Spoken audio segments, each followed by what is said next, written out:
In this video, we are gonna talk about 5 top news. You are watching The Outring. Before starting, let me remind you, if you hadn't subscribed to our channel, subscribe it and don't forget to press the bell icon. You get to know. Pichai meets Prime Minister, says will extend support to India's G20 presidency. Google CEO Sundar Pichai met Prime Minister Narendra Modi on Monday and extended support to India's G20 presidency.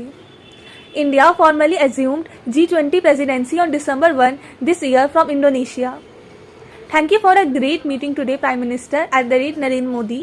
Inspiring to see the rapid pace of technological change under your leadership. Look forward to continuing our strong partnership and supporting India's G20 presidency to advance an open, connected internet that works for all, Pichai said in a tweet after meeting the Prime Minister. House panel seeks focus on all faiths, women in books. School textbooks should highlight the diversity of religious teachings. A parliamentary standing committee has suggested that this should be incorporated in the revised national curriculum framework. The rise of India in the global landscape in terms of economy and defense production should also be emphasized in history textbooks, the panel said. The recommendation comes even as the National Council for Education Research and Training (NCERT) revises the framework that will lay down guidelines for school curricula and textbooks in the line with the National Education Policy 2020. The recommendations were made by the Parliamentary Standing Committee on Education, Women, Children, Youth and Sports headed by Bharatiya Janata Party member in Rajya Sabha Vivek Thakur in its Action Taken report, which followed the 331st report titled Reforms in Content and Design of School Textbooks submitted in Parliament on Monday. Third, India hails global nature of targets. India's strong intervention that ecosystem-based approaches should be given their due places in all mitigation processes made a significant contribution to the landmark Global Biodiversity Framework agreed upon on Monday, Environment Minister Bhupendra Yadav said.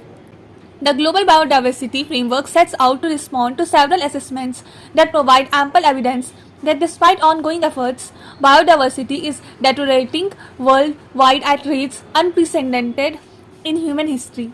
Yadav said this framework outlines an ambitious plan to implement broad-based action to bring about a transformation in our society's relationship with biodiversity by 2030 and ensure that by 2050 the shared vision of living in harmony with nature is fulfilled.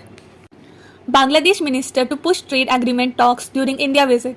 Bangladesh Commerce Minister Tipu Munshi will visit India this week for talks aimed at pushing forward trade ties between the two sides, including the conclusion of a trade deal and assured supplies of essential commodities such as rice and wheat.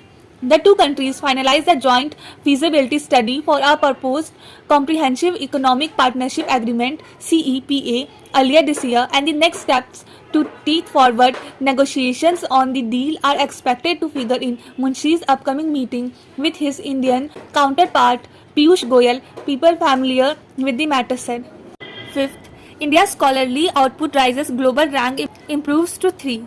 India's scholarly output in scientific publications climbed to 3rd position in the world in 2020 from 7th in 2010, the US-based National Science Foundation said in its latest ranking report.